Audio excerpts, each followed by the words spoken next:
You know it's super fly when day bar is open. Hip-hop review, news, plus breaking new artists, pop culture, current events with an urban view of it. This is all things hip-hop, delivered raw, unpolitically correct, the fans' perspective, putting all artists in check. Dope content, current hot by remarkable men. Our thoughts, clearly. Welcome to Audio Theory. Yo, welcome back to the Audio Theory podcast. If you're new to the channel, please hit subscribe as well as the like button. What's good, man? How you been? I've been better, bro. No, I'm joking. Such a weird way to start off the podcast. No, I'm doing great, man. Had a nice little 4-day weekend. Had some family in town to kind of like help me bring in the house a little bit. Bro, but these are the reminders of like how we're not in our 20s anymore.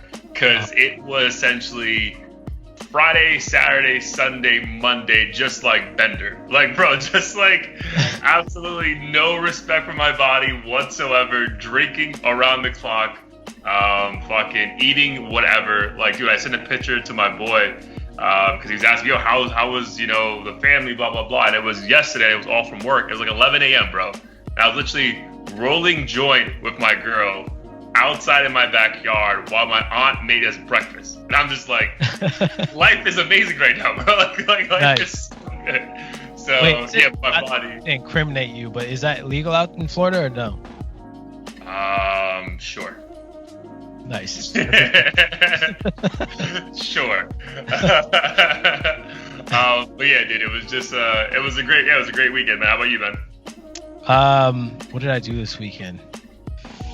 Nothing really. Me and my girl, we went to this spot to get some quesadillas that we like. The funny thing is the place is... She's back in town. Well, she came back to LA Okay. to hang out. The place we went to is not like authentic Mexican by any means, but the way they make the quesadilla is it's kind of fluffy, and I don't know. When I eat this quesadilla, I feel very clean after. Sometimes I'll go to the super authentic spots and it's just like a ton of shit and it's super good. But as soon as I'm done eating it, I'm like, I regret this shit so much. And this is like the whitewashed version of quesadillas that like someone who's keeping tabs on their physique might. Yeah. Which is, I feel like most of the LA scene, right? Which is good and bad, I guess, because sometimes you are getting like watered down version of food. Nice, dude. So besides that, anything else? Oh, nothing really. I did finally recorded a new song. So I have 2 finalized songs that I finished recording over the past couple weeks. The second one completed this weekend. So I'm working on like the cover art and stuff. Okay. Were either of these features though, or just you? Just me. Nice. The goal is to start doing like more collaborations. It's just, well, these ones were kind of things I had already personally been working on, so it wouldn't really make sense to have someone on it. But I'm hoping to do more collaborations, especially with my dude Boa, who is releasing a lot of music. And I feel like our styles have a lot of similarities, so I'm hoping we can create some sort of banger. Just haven't planned that part out yet. Nice. And what's the plan for these 2 songs you just finished? Like as far as rollout? I want to figure out the cover art first. So I'm working with a couple people on that. And then one of the songs I'm getting mastered, so he's like tweaking the vocals and shit like that. In terms of timeline, I'm hoping to release them both by early March. Oh, so probably soon. not the same day though. Yeah, because the weird thing is that March is Monday. Like I looked at my calendar today, I'm like, what? Yeah. So we'll figure it out. That is kind of weird that it is on Monday. Yeah. Is the cover art guy the same person who did the last one? No. So it'll be someone new this time. Oh, because I was thinking it might be like a cool concept. Like, I mean, I know the guy who did the last one has the rights, but like your caricature was so fire. Yeah. So like almost like having him doing other things. You know what I mean? Like hopping on a car, like in a pool, or like just like, because that caricature is just so fire, bro. For sure. No, I appreciate that. And I was thinking of that literally the other day, but unfortunately, and I don't want to give it away to the listeners yet, but that caricature won't work for it just like wouldn't work for these songs. You wouldn't know until you hear it. I got you. It'd just be kind of weird. So I'll probably bring it back like once I have concepts that aren't like super specific. Like, I got you. We'll figure it out. Nice, dude. Yeah, I'm excited for that. Yeah, dude. It's funny. Just March is literally like less than a week away, bro. So I'm going back to the office tomorrow for the first time in like almost, dude. I mean, my mom passed away. My last day at the office was March 11th of last year, which is only 3 weeks away. So, bro, almost a full year of no office experience. So, which is wild, bro. So, yeah, I'm gonna go back like once a week or maybe once every other week, dude, just to get some fucking synergy going. You know what I mean? Like, just to fucking be around people. Like, the cool thing about having people over from my house the other day was like, dude, there's like just an energy from like working with people, like just being around people, right? So I'm hoping I get that, because I mean, at least for me, like the work has gotten not monotonous, but just like, dude, you can only do so much on Zoom to like actually feed off like the whole like excitement of working from home. I feel like it's fading off.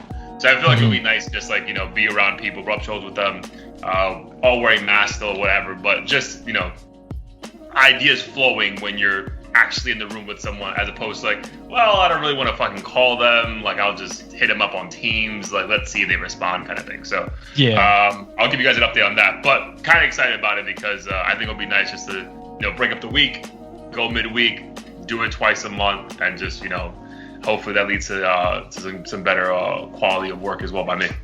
Yeah, I think that's kind of the ideal environment. I personally would prefer is the option to go in a couple times a week versus just completely coming in 5 days a week or not coming in at all. I feel like that can't happen, bro. Like I would just hope that companies are just so aware of like, dude, a lot of companies are getting the same exact production, if not more, from their workers now.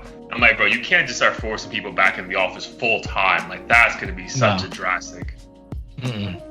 Because there's a lot of like new habits and shit that people have developed. I feel like, for instance, like I cook way more now, or I get up a little later now, or I just find it easier to plan certain things. I can fucking get a haircut at lunch or whatever. Yep. And you can't really do that shit unless you happen to work near like all the different places you frequent. And then you're not wasting, depending on where you live in LA, a lot of people waste per day 2 hours on just commuting, which is a fucking nightmare and a lot of wasted time if you think about it.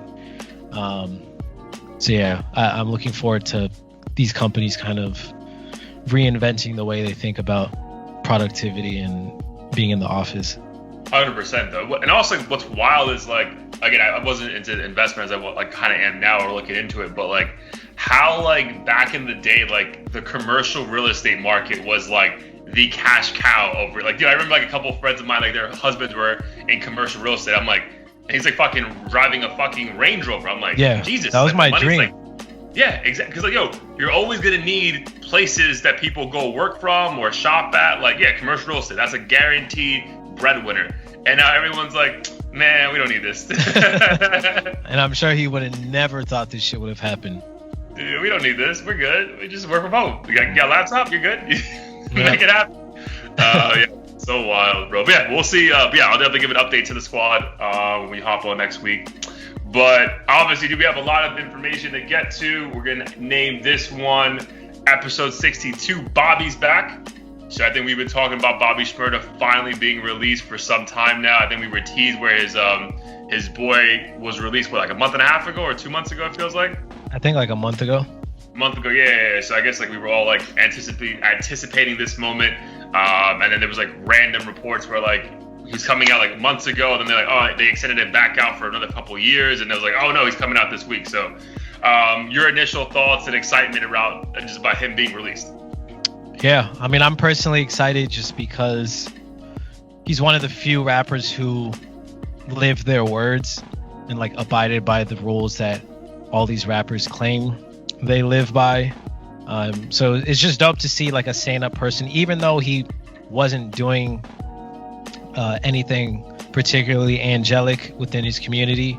It was just dope to see him like stick to his guns and stick it out for his day ones. But there is a part of me that's kind of like, all right, like we should. I want to celebrate it like mostly from a musical standpoint, but I think we need to like calm down a little bit on like all this like king talk and shit. Like, let's. So explain that. King talk. I'm talking about just like within. I ain't even brought it up. It's like we spend a lot of time congratulating people coming home from prison rather than like graduating or getting your GED and shit. Like I always see it on World Star, like Gucci Mane got his GED or whatever rapper we want to talk about, and it like kind of gets brushed under the rug. But like when a rapper comes home from prison, doesn't matter if they fucking murdered or contributed to a murder of like 1 or 10 people. People are just happy to see someone kind of just make it home and find their way around the law. Yeah. And come back and make dope music again and be free enough to still talk about all the negative shit they might have done or will do. I just don't want him to come out of prison and then just fall right back into it, like promoting the wrong shit. Like we clown 6ix9ine for coming out of prison and saying the same shit. So I want to see at least some effort of like evolution from Bobby Shmurda to be like, yo, this shit was fucked up. Like I went through this and that, as opposed to just I'm gonna shoot a nigga now and like all this stuff. Damn, but if you had to put money on, which one do you think you're gonna get? He's 100% the latter. Shooting. I already saw a video of him with the lighter pointing fake guns and shit at the camera. But it's like for me, that's just entertainment, so I don't really give a fuck. And I do enjoy that music, so I can't be a hypocrite. But I just it confuses me when I feel this way about his music, but then people want to get angry at like a 6ix9ine or whatever other street rapper we want to throw in here, like Kodak or some shit. Sure. Yeah, I mean, so my thing with him, like, it's weird though, bro, because obviously I remember that time in he's been gone for like 6 years, I think. Some shit like that. I think he went out in 2015 or something, right? Something like that, right? So it definitely was like 2013, 2014 where he had like his biggest buzz. Like, it was a fucking Hot Nigga came out. Like that was the hottest song literally in the streets. Like it was the biggest song in the fucking world. I think it's confirmed like it's like 5 times platinum, something ridiculous, right? But bro, it's like I don't know if I'm that excited for the music though. You know what I mean? Like I don't remember that many Bobby Shmurda. Again, I hope I'm the only one who thinks like this, so this can go fucking viral. But I generally believe this, bro. Like I don't. Like I'm not that. Like I'm like cool. Like I'm excited he's out. Like I'm excited. Like for everything you said and more. Like his best friend got busted. He didn't snitch on his fucking homies. He fucking I'm gonna do this bid and be loyal. And when I get out, we'll get back to whatever we need to get back to. Which I think is what's gonna happen, bro. I think we're gonna see the same exact things from him from before. Maybe smarter people around him. Because the weird thing is, bro. Like. Maybe it's cool, but like it's like everyone in the industry has his back. I think like Quavo picked him up in a jet. Young Thug had a chain winning. Like it's like Chris Brown is saying, I respect you, my brother. Like the king is back. I'm just like, where the fuck was all this before? Because I feel like if you had all this support, cases can go away. Like. I don't know anything about the trial, but I'm just saying, I remember like when Tupac was like in jail for however many years, and then 6ix9ine came through and was like, I can get you out, and then he was out. So it was just weird how like, again, maybe because he couldn't snitch, no one got involved, but it's just weird how all these power players were all like supporting him and waiting for him to get out.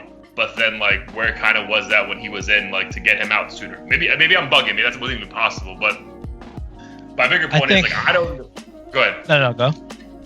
I think my bigger point was just like, I don't know if I'm just that excited for the music. Like, I'm excited that he's out, but fam, like, I am not waiting up till midnight on fucking whatever March 5th waiting for a drop of his. Like, like, he's not that artist to me. Like, the idea of him is phenomenal. Like, bro, that song was a banger, and I respect that. But I mean, it was really just like kind of 2 songs that we kind of fucking know about him that were that big. And again, maybe I just wasn't a big enough Shmurda fan back in the day to know the bigger catalog, but it just, for me, like, I'm not that hyped for music release. I'm hyped that he got released from prison, live his life, young black man, do your thing, make money for your family, your community, but music, like, you're gonna have to fucking buy me more or sell to me more because I currently right now, I'm not like, oh my god, when's that first album dropping? Like, I need to hear that shit. Mm-hmm. And I remember you mentioned that to me. I will say, if you want to check out his songs, and I'm not even pretending like I know his catalog. I know like 3 songs, but Bobby's Bitch is fire. The other song, I love that song. Computers is dope. That's pretty much all I know. Part of it has to do with the fact that we don't have much music out. If this was like peak Drake era or something, where like, you know, him and Lil Wayne and all these other people were releasing music, I probably wouldn't really care. But I think it's almost like, and the reason I think there's so much support for him is we've almost categorized him as this like Iron Man of the Avengers or some shit. Yeah. Where if you talk crazy about him or anything, like people are looking at you crazy. I remember when Avengers came out, like people were on Iron Man's nuts, and Bobby Shmurda is like quite literally the opposite of Tekashi. So it's, if you don't support him, it's almost like you're supporting Tekashi. Yeah, so I can see that, dude. Especially it's just so much easier now. I think you brought this up a few episodes ago, where like it's easier for everyone to get behind Bobby, now that we have the example of 6ix9ine actually snitching, going to jail, coming out, and just like being hated by everyone. I think that in itself just makes everyone more enamored with Bobby, and it's more about that than the music. You know what I mean? Which again isn't wrong, bro. Like, dude, whatever works for him, and like I get it. You know what I mean? But if we're gonna have the same dialogue that we have about like 6ix9ine, I'm like, bro, at some point it has to be about the music. I mean, again, maybe not the first couple releases, but at least to get my fucking buy-in and like me ready to fucking download and fucking stream this shit a million times. I don't personally, I'm not there yet because I don't have enough of music, and what we got was like dope anthems, but not something that I'm like, yo, I cannot wait for that album to drop because that's gonna be the shit that sets off the entire year. And like, yeah. I'm not there yet.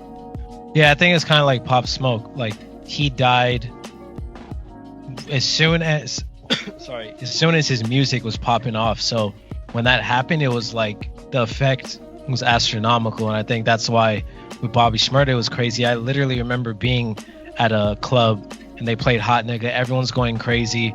I think he may have just gotten sentenced at this point, and like the effect was that much more. But if Bobby was falling off and all this shit, like I don't think people would care nearly as much. It just, everyone's just thinking about the music, and that's like my problem with the industry is that's dictates like how people look at these people on a personal level. It's like Bobby could fucking, you know, kill a dog with his bare hands on camera, and it's like as long as the music's dope, music slaps. But people don't fuck with Tekashi's shit, so there's like no reason to not hate him when he does all the other extra stupid shit. Well, they don't fuck with it anymore though, because I think there was a time that we definitely. Because remember, his biggest thing was, you know, every song fucking charted top 10. Mm-hmm. So like people fucked with it. They just didn't. I think either he got lazy or he stopped getting good writers, or mixture of both. That, and then the antics became too much, and then he got arrested for, you know, then snitched. So I think it's just like all that shit just piled up against him, bro. It was just like, bro, we're not. Again, at least I think us, we're like, dude, we're not doing this anymore. But yeah, dude, again, I'm happy Bobby's back. Again, if we get more songs like what we got in the past that were bangers, that's phenomenal. But again, I haven't been eagerly waiting for him to get out for the past 6 because I need more music. It's more so I'm just happy he's out because, bro, he seems like a decent dude who literally trying to make sure his boy didn't get fucked over in the whole legal process. Yeah. And if he had to stay down and be quiet for 6 years to come up later, like that shit I respect. Like I respect the person. I'm still waiting to figure out, do I really care for the artist? Yeah, I'd agree with that. And I'm also curious to see, you know, if he's going to feed into this whole Tekashi thing and it's going to be battle of who's king in New York. I feel like if anything, Tekashi might instigate some shit, but I'm really hoping Bobby doesn't go the whole snitching route and try to fucking pump himself up, because him sitting in jail for however long speaks for itself. He doesn't have to prove shit. Yeah. Like, don't follow the Meek Mill route where you're trying to prove that like you're a real one and shit. Like we all know that already. Like, you don't have to do it. I'm more intrigued. Like, how do you think it's gonna sound though? Because like I feel like the Brooklyn rap scene has changed drastically, bro. So like, you know, like was it gonna be more drill, Fetty? No, not Fetty. Wow, my bad. What's his name? 504 Pop Smoke ish. Is it gonna be more of his old stuff? You know what I mean? I'm actually intrigued about that because like the Brooklyn sound, what it was when he went into what it is now is totally different. So yeah. I'm just intrigued to see like where will like is he gonna do something his own thing just to be unique, or is he just wants to be like, yo, this is popping right now, let me do that shit real quick and then I'll figure it out later, kind of. So yeah. Again, and then you wonder like, yo, like, cause like is it Tupac where like, yo, you were in jail for how many years? You just have fucking notebooks of fucking music ready to go, or were you just there like, yo, let me just work out and like, you know, like just, you know, that's what I'm intrigued by that, to see, you know, what are we gonna get from him? I think all the newer Brooklyn dudes or the people who are making that sound are going to be on his nuts immediately and try to get him to hop on a track.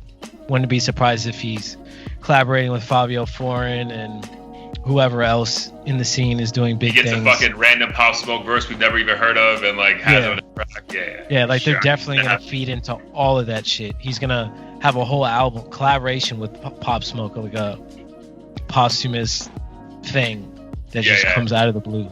But I'm sure he'll still stick to his roots, like, you know, the same type of shit that like ASAP Ferg and ASAP Rocky rap on. I feel like he'll stick to that sound as well. Yeah, again, I think we're both saying the same things. Just like, we're definitely happy he's home, but I guess the excitement about the music dropping and hopping on his fucking Instagram lives is, you know, him to sample or, you know, sneak peeks of music. I'm just like, you know, we'll see. Yep. Cool. But you brought up a couple of things about 6ix9ine a few times. So your boy dropped some music and was on everyone's IG live. So give the people an update on like what exactly happened there. Yeah. So 6ix9ine, he dropped a new song. Zaza? I think it was called Zaza. Yeah, Zaza. Personally, nothing special. It wasn't bad. It was definitely better than most of the songs on his last album. But again, the video is just like 30 fucking strippers shaking the ass, him in the middle.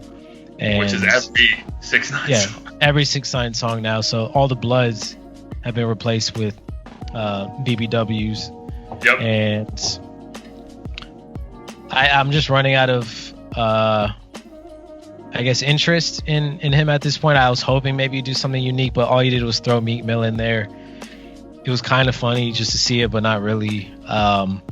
And it's very clear that he relies on drama to fuel his career, which is why it's so frustrating when I see people like Meek Mill mention him, or even Lil Durk, who doesn't directly do it, like kind of address it indirectly, like, oh, we don't entertain the fuck shit. You know, all these like ominous random ass tweets and shit that you know are clearly about 6ix9ine.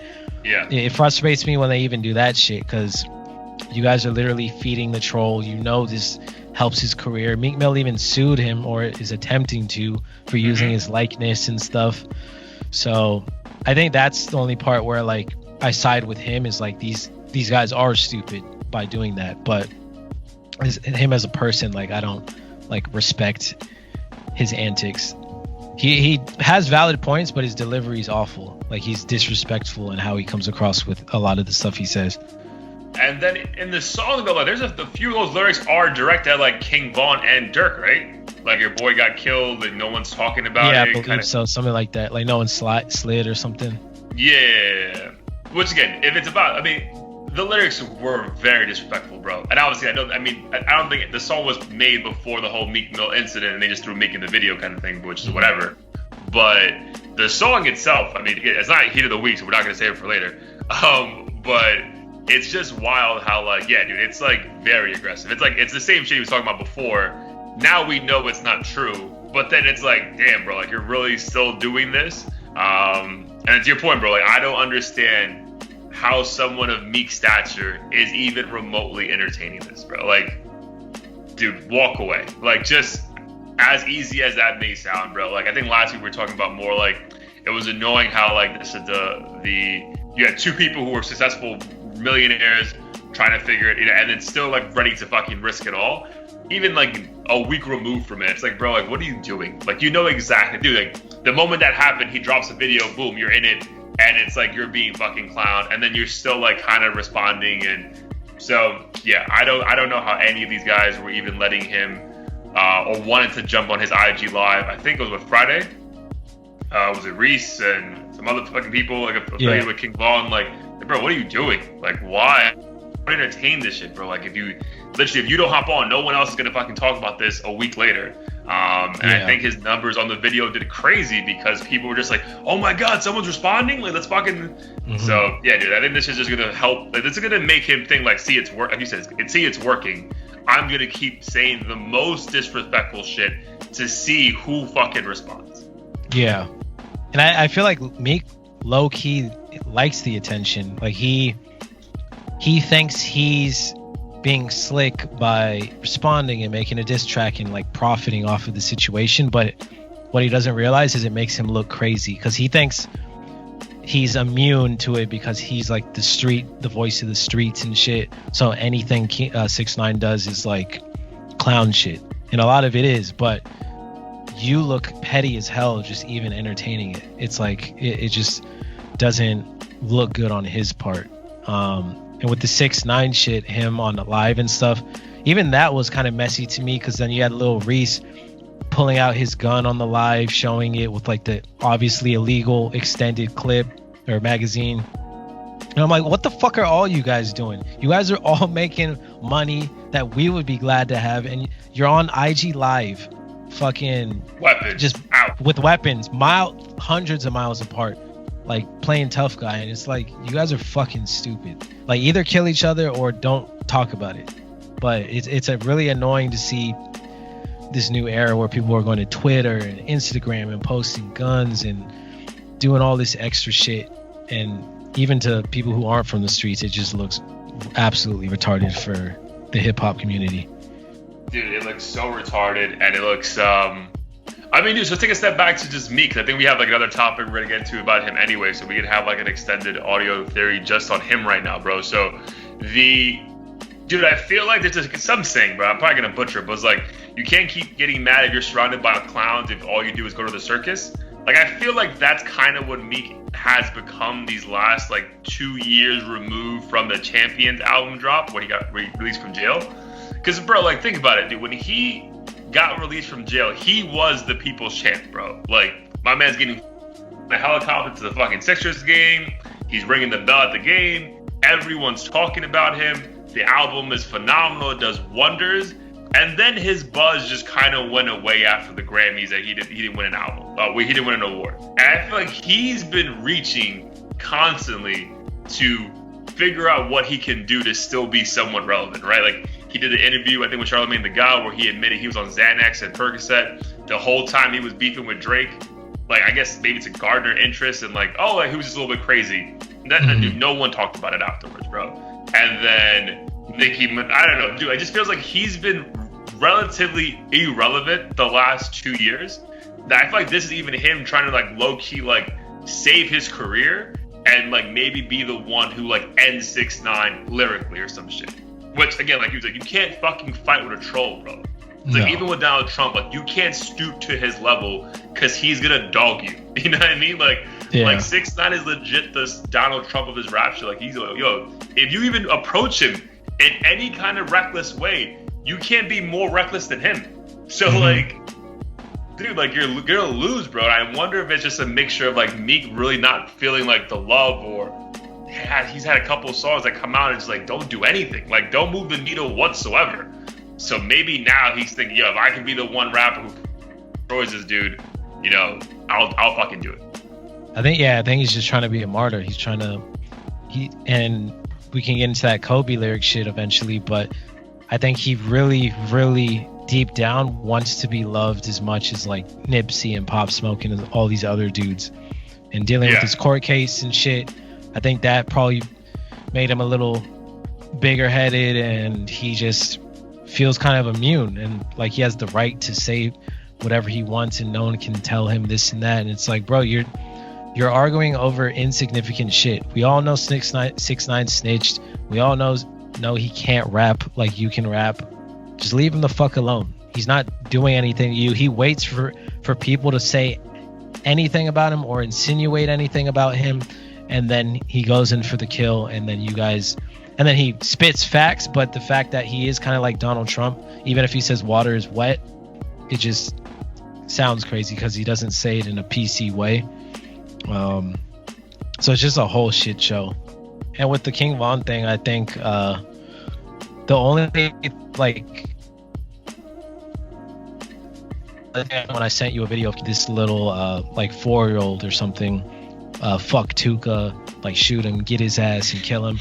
He sent tweets like when I die, I'm gonna beat his ass in heaven and all kinds of shit. And I was just thinking to myself, like, what would a mother think if they read this shit about their son? Like, I'm gonna go to hell or whatever and fucking beat his ass after I die. Like, that shit's just as disrespectful as the stuff 6ix9ine's doing. So it really kind of boils down in a lot of ways to how much you fuck with the music, and that determines how upset you get when they do something that's morally wrong. Yeah.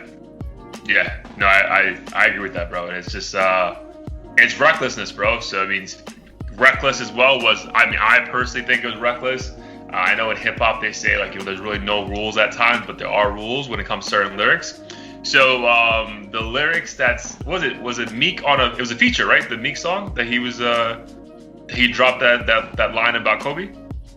Yeah, I don't know if it was released, but he did drop that line in a snippet. I believe that was released in a snippet. Okay, so it wasn't like he publicly advertised it. At least I don't think he did. Okay, so I know the song, and the line was something around like I'm going out in my chopper like Kobe, something like that. Yeah, he said the line doesn't make sense, and that's the biggest criticism he said something along the lines of, if I'm lacking, I'm going out with my chopper, which doesn't make sense because if you're lacking, you wouldn't have it on you. But yeah, he said out with chopper like Kobe. Okay, so not clever, but it's like that line that we know what you're trying to say. Yeah. So like, I think we get it, but it's like, bro, it's really not that clever. And then there's rules, and then there's fucking rules. Like, I know like you go back to when we were kids, like the Jay-Z and Nas beef, like, yo, you really never talk about anyone's baby mother, blah, blah, blah kind of shit. So I think when Jay-Z had the line, left condoms on your baby seat, people were like, that's pretty aggressive, like that. Like, you should have done that. But dude, Kobe is, for our culture, bro, for the world, like, dude, one of our fucking like saints, bro. Like, our most, precious thing was taken from us a little bit over a year ago. No one's recovered from this, bro. Still, like, no one. Meek Mill performed the day after, or the day he died at the Grammys, with a fucking massive Kobe thing right behind him and saying rest in peace to Kobe and Nip. Because he had that song for Nipsey that he dropped that night as well. And it's like, bro, like, you more than anyone know the relevance of this man. So, like, if you use that line just for you to fucking garner, like, viral fucking views, that's trash, bro. And, like, you're no better than 6ix9ine. Because in this situation, bro, it's like, bro, like, there was no need for that line, bro. And, like, we know what you were trying to say, but you're just reminding us that Kobe died. And no one wants to be reminded about that shit right now. Unless it's in some kind of, like, positive way, like, damn, Kobe, love that dude, blah, blah, blah. I think, like, when Amine did it, like, that song about Kobe, like, that shit just sounded, like, in the right vibe. But, like, dude, no one wants to be fucking reminded about some, our fucking hero dying, and then the line is a fucking, like, metaphor to you grabbing a gun. Like, bro, nah. Yeah. So that's where I'm like, bro, they're about to cancel you, fam. Like, you better just chill. Mm-hmm.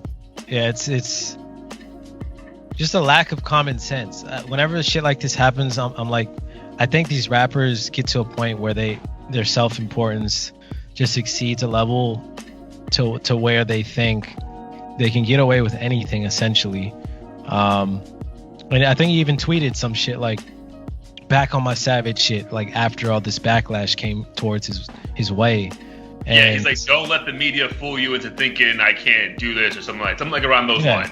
And then Vanessa shut his ass up by saying, like, yo, this was distasteful and all this other stuff. And he definitely can't disrespect her because she's he's not responding to that, bro. He's gonna just be that that's like permanent cancellation if he says anything bad about her.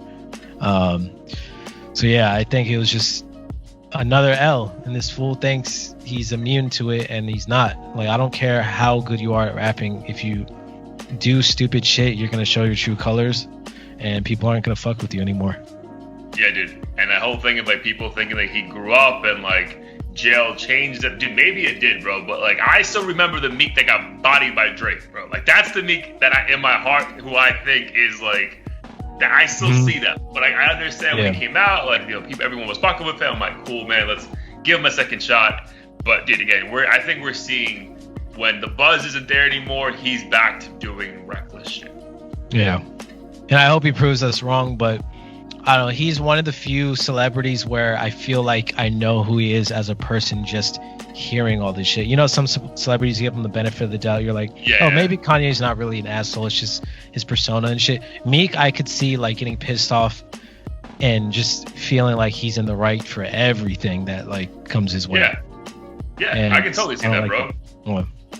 Because even like if you go back to the Drake beef initially, like, bro, like that's literally like a friend's like brother / label mate, and you're just gonna fucking go off like you're not even thinking, bro, because you're in your feelings. Fuck him. It's like, what are you doing, bro? And he bullied Quentin Miller, academics, like people who aren't street dudes. I think he even like had his crew fucking whoop Quentin Miller's ass. I think he threatened academics, and just petty shit. He got mad at academics for posting negative shit about him, and then got mad when academics wasn't posting anything about him, and then I don't know. He just seems like he's entitled. I think that's like the best word I can think of that describes who he is. Yeah, it's a weird way. It's almost like how going to jail you think would have humbled him. It seems like, I think because of the outpouring of support he got from being free, I think that entitled him to think that I'm good forever now. You know what I mean? And it's where like I don't think he gets that people are gonna check him.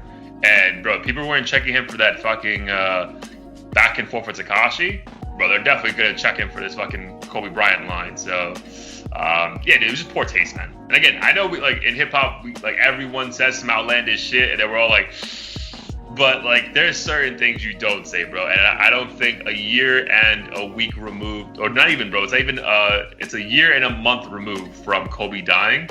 Like, dude, that's not the time, bro. And again, I feel like with certain people, bro, if it's not in the era of like us paying homage to someone, like you fucking bringing up death and a gun and violence, it's like, bro, like, whoa, do not associate fucking our hero with that shit, bro. Like, chill. Yeah, that too was the association. It's like he's trying to be cool and like use his death to be cool. It's not like it followed up the line with, I'm gonna open up a fucking basketball camp or something in his name.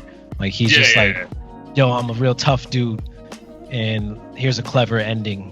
And I'm gonna use Kobe for shock value. Like there's nothing good about this shit at all that I could find. Yeah, because I feel like a funny association would be like shit. Like a lot of people, I think Russ or maybe even Big Sean had a couple lines about like, I'm putting up mad shots like Kobe, but it was like drinking shots. It's like, all right, bro, we get that. I love it. It's fucking hilarious. Keep it moving.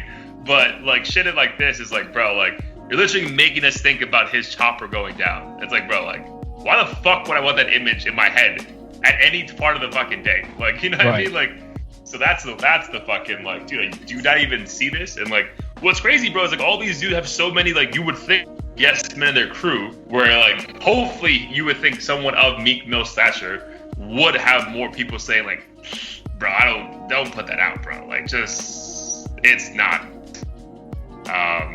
Yeah, dude, we'll see what happens to him. But again, I think we both would agree that's pretty shitty line, and definitely the backlash he's getting is definitely warranted. Yeah. Hopefully, fucking Twitter bans his ass or suspends him for like a week or two. Yeah.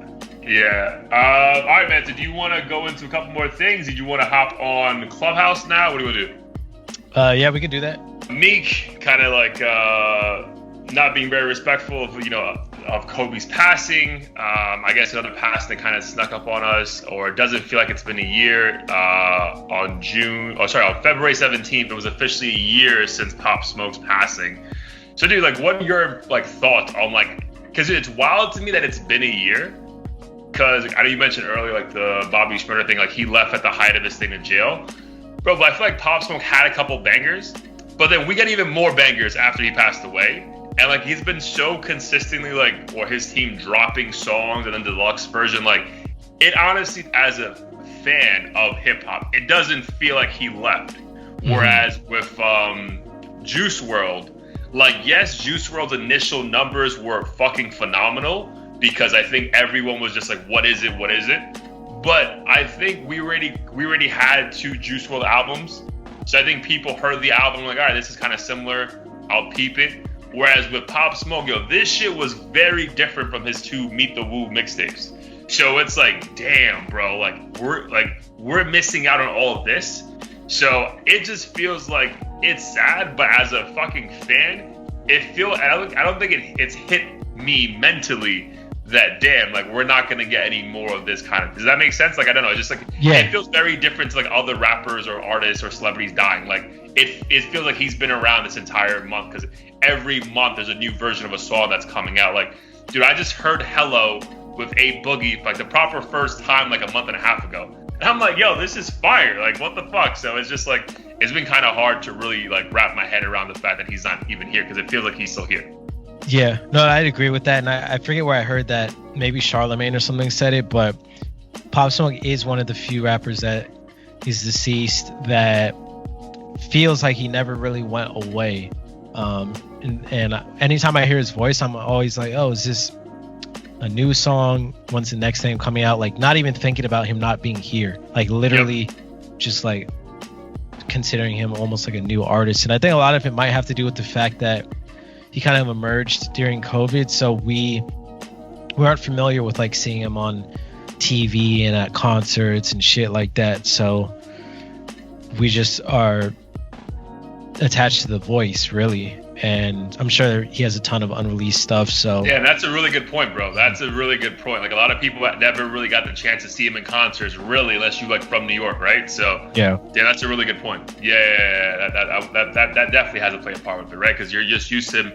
You're used to just listening to him. We're not used to like seeing him on tour. Yeah, that's a good point. Yep. So I think that definitely plays a lot into it. Like a lot of the artists. New artists I listen to now, half of them I don't even know what the fuck they look like.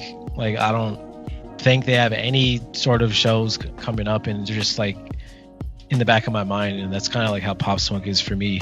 I don't really have any image to attach to him other than like the music videos and stuff that I've seen before. Whereas Juice WRLD, you know, we saw him in person. I saw him walking around in public in interviews and all kinds of stuff. So I'm like, oh, he was a human that existed out in the real world for a good amount of time. Yeah, for sure. So what about now though? Like us, like being retrospective about it for Pop, like what kind of sentiments do you have now moving forward about him not being here a year on? It's obviously sad, but I feel like if there's an everlasting kind of legacy that he left, it's the new sound that he helped popularize. I'm hearing those beats more and more. Like even when I was going through my rounds to figure out like cover art for my songs and stuff, some of these people post examples of previous customers, and a lot of the amateur stuff that I heard were like clearly Pop Smoke inspired. Like they were rapping on this like Fabio Foreign type beats, New York drill beats, and I was like, oh, he definitely left an imprint that will be here for a long time. So I think it's dope that he left his mark on the world, similar to what I was talking to you about with the whole DMT thing.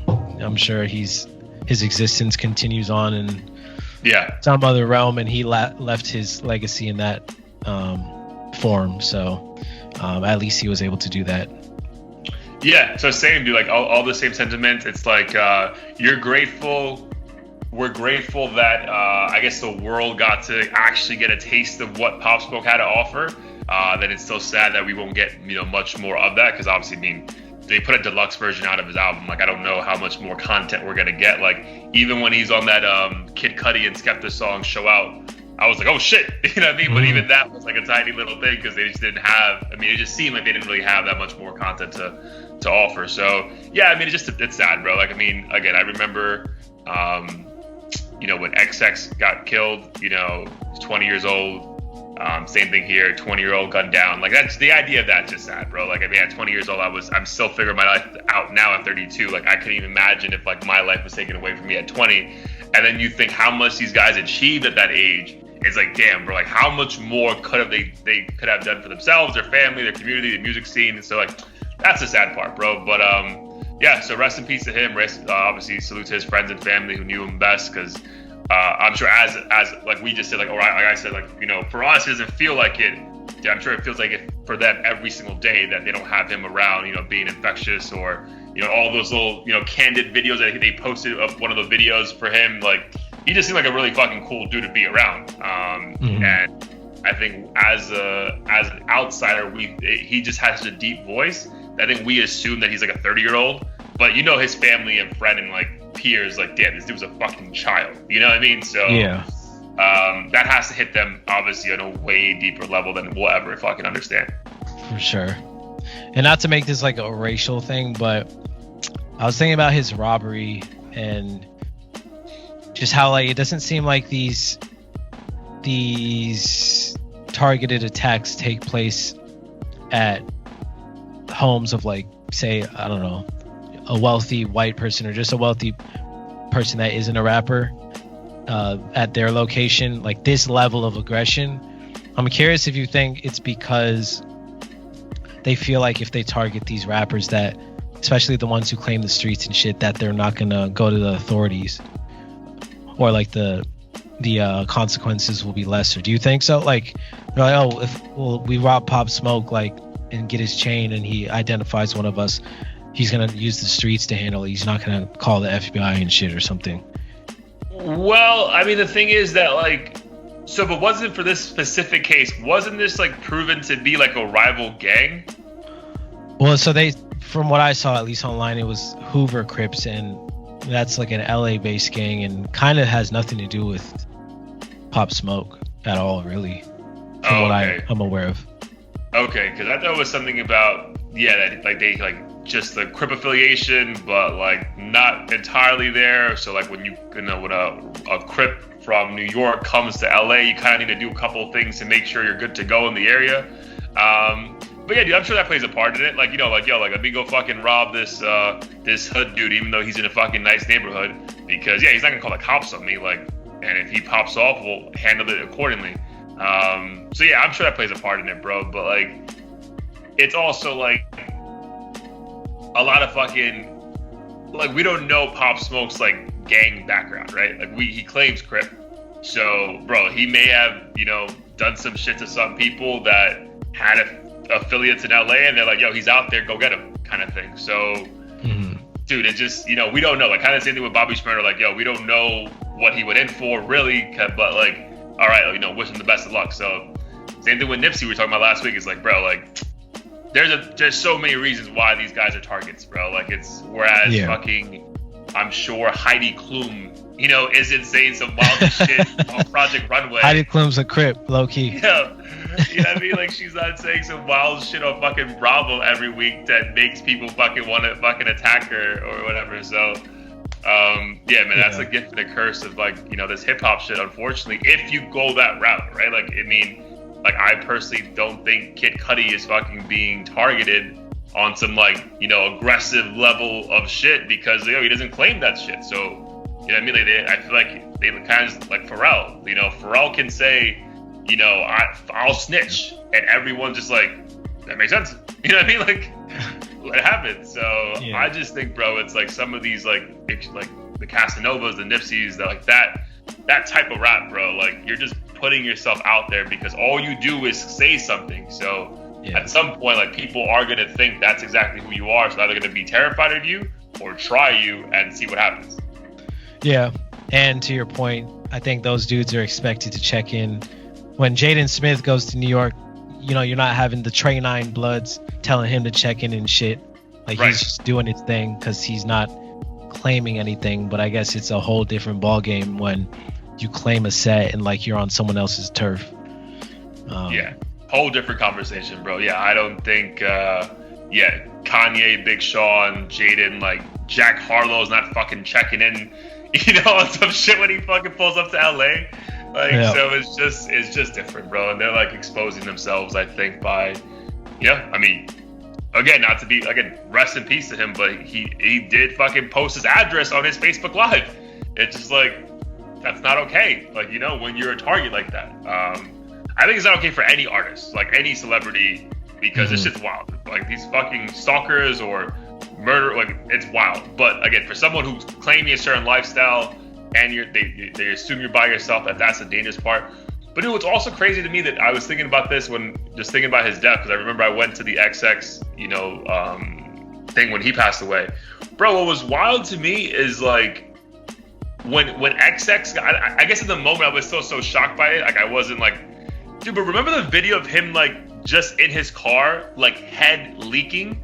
Yeah. And how like that was everywhere, bro. Like that was motherfuckers' first instinct to get their phones out and let me film this shit and put it on Snapchat or IG Live.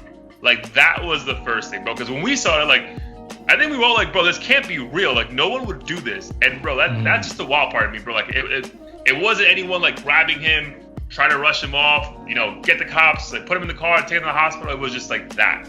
So like that, just again, this is like a complete side note, but again, another celebrity young murdered. But that was probably one of the most, it popped up to my head like a week ago. Like that was probably one of the most disturbing things I've ever seen in my life. And how like I can see now why celebrities really don't fuck with people, because dude, I actually watched the New York Times thing on Britney Spears, like Free Britney, like or whatever. The whole Free Britney movement. Bro, watch that shit. I highly recommend it, bro, because you can see how we're the ones that made her, like we, like the outside made her crazy. Because, bro, that shit was drastic. The changes that happened to her, bro, mentally, and dude, she's having interviews where she just starts crying and like. Wait, how did we make her crazy though? She was my middle school. Oh, every man's straight male's middle school and elementary school crush. Dude, no, just like the idea of like the constant need of media to just be all up in her business, right? So like obviously like there was like us fucking buying the magazines, right? And like, dude, at that point, Instagram wasn't a big thing back then, right? So the only way to get pictures of these fucking people was the paparazzi. Dude, this paparazzi fucking, dude, she can't do anything. Like, bro, it's like just in her face. And dude, the shit with Justin Timberlake is wild. Like the way that, the he media betrayed her. Yeah, the way they broke up, and he like, and her, like him, he said some wildest shit, which I think got a pass back then because we didn't hear them that often, so it was just like whatever, it's not a big deal.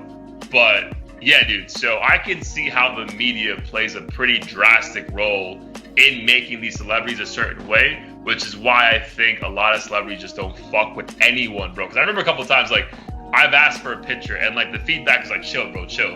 I'm just like, that's kind of fucked up. But then, like, you see this shit like this, you're like, bro, that's why, bro. Like, bro, like, you're not the only person asking for a picture. Like 3,000, get in line, nigga. There's like 30 other people right here. Exactly, bro. So, yeah, man, it's just wild to me, bro. So, yeah, highly recommend checking out that Britney thing because I think it's on Hulu, if I'm not mistaken. But, yo, really good. Will change perspective about her a lot, I think. Because I went to it like, yo, this bitch is crazy. Like, stop. No. But, yo, I completely get now why she is the way she is. And how, like, dude, mental health in the late 2007s or whatever, like, dude, was not being talked about the way it is now. Like, everything you see from her, bro, is a complete mental health breakdown. And, like, it was just like, oh, she's crazy. She's, going crazy. And it's like, but, like, not whereas, like, now I feel like the entire world, like, yo, stop. We need to fucking help her out, blah, blah, blah. So, just a very interesting little snippet of, like, trying to understand, like, why celebrities really don't fuck with, like, people and the media. And, dude, another thing, like, that came out of for me was, like, how Instagram, I think, like, low-key, like, saved a lot of these people from losing their fucking minds. Like, it's crazy because we think, like, social media is, like, this crazy thing for all of us, right? Like, we're just, like, obsessed with the likes. But I think the social media aspect actually helped celebrities take control of what is showed to the world. So they didn't have to deal with the whole paparazzi shit as crazy as it is now or was then. Because, yo, I can post a fucking nude of myself if I want. I don't need you posting whatever you want of me and then, having to deal with the repercussions of that. So that was a cool little take as well.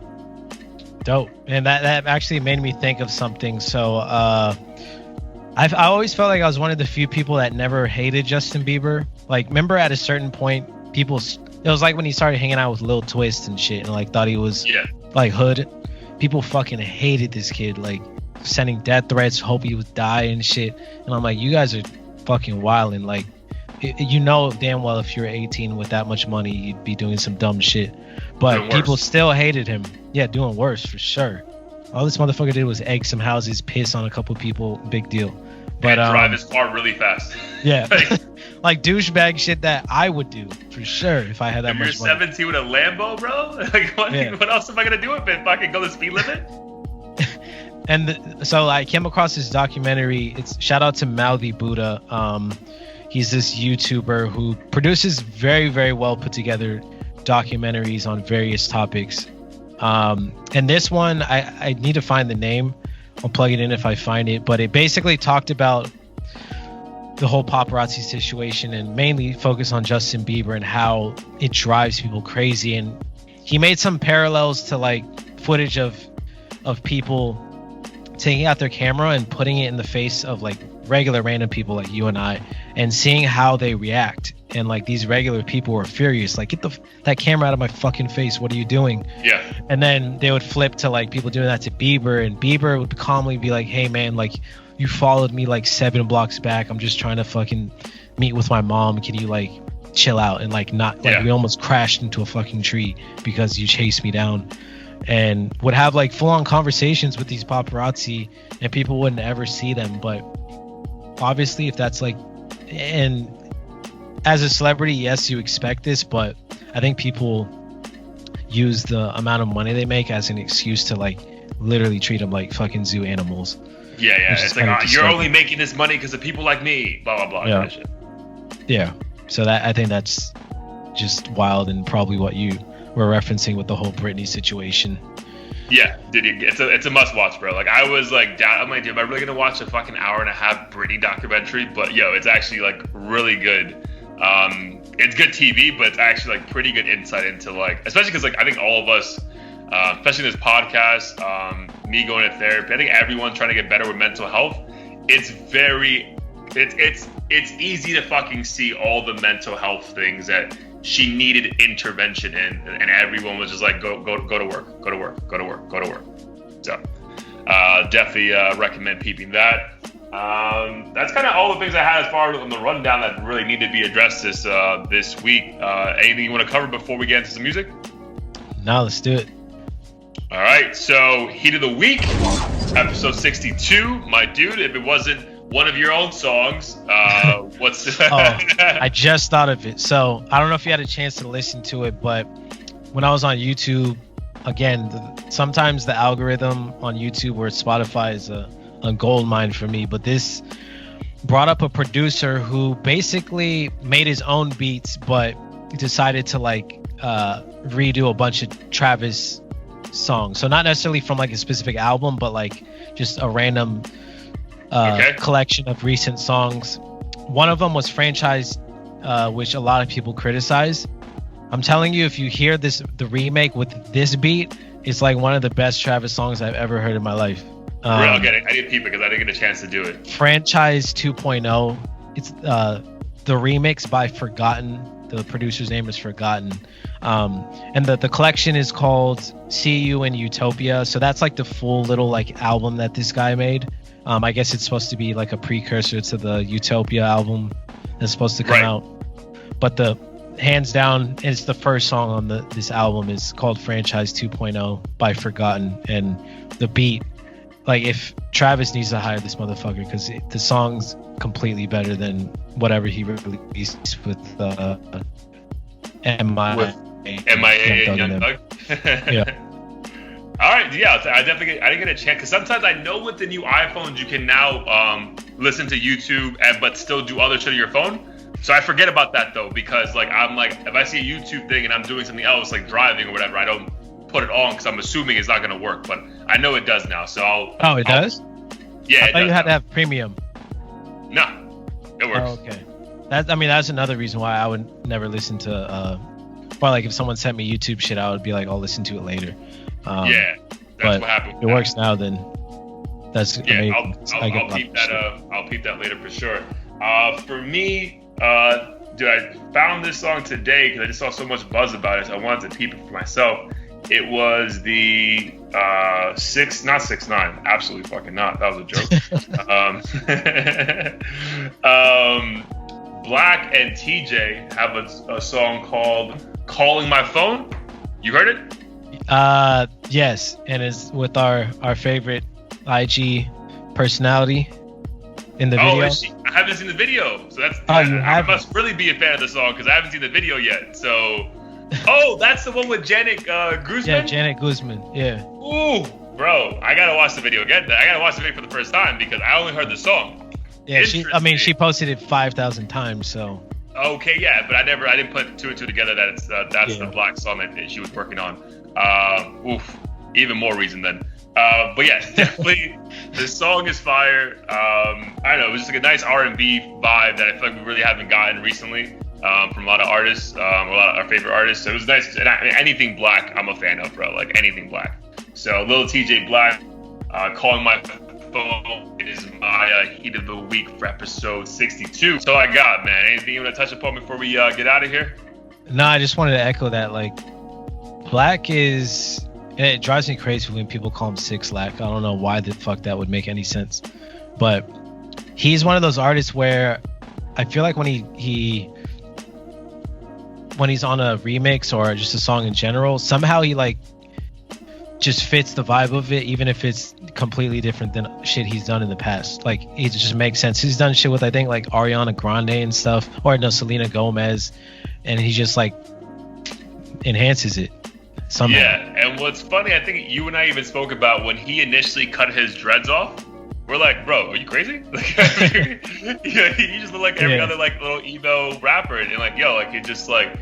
I think he was so confident in his own art ability because, like, bro, that first album was bananas. And then, dude, like, whenever he either freestyles or does a feature, any feature he's on, he usually steals the song, like, always. So, Black is a phenomenal artist that, hopefully we get a chance to see perform live at some point this year or next. Yeah, because he's definitely, as far as these R&B dudes / rappers, like that Russ. I put him in the Russ realm because he kind of does both. I don't think he's phenomenal at either the singing part or the rap part, but it's just really good, really good music. So shout out to him, and hopefully we get some new music from him this year as well. Yeah, I'd agree with that. All right, dude. So let the people know where they can find us next week, and yes, sir. Check us out at audio-theory.com. On all major streaming platforms, particularly YouTube, which, by the way, we're on pace to exceed 1,000 followers probably this week. Today's the 23rd of February. Yeah, so thank you for the support. It seems like a lot of you, for whatever reason, love seeing black men get arrested. In this case, Offset. I don't know why the fuck that's so intriguing to everyone, but we'll take it. And eventually pretty soon we should probably think about merch. I know we have a couple donation links up if you guys want to support the channel. We've been doing this for a minute now, so it's nice to see it kind of finally pay off for both of us, because this shit isn't a walk in the park in terms of coming up with the topics and doing the editing and promoting it on social and shit. So it's nice to see you guys actually wanting to tune into the content. So please keep it up and tell your friends. Yeah, echo that 100%, dude. Especially, seeing those numbers go up is phenomenal. Especially when it's when I have conversations with friends of mine or family, and they'll bring up topics that we spoke about and want to have more in-depth conversation. Because it's no longer I no longer send it to them to hey, listen to it, right?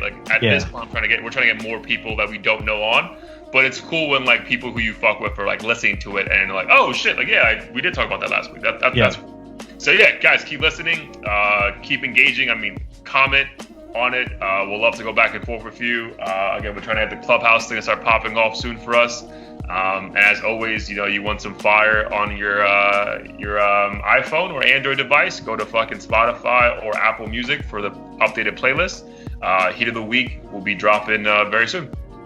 Yes, sir. All right, my dude. Peace. Love you. Love you too.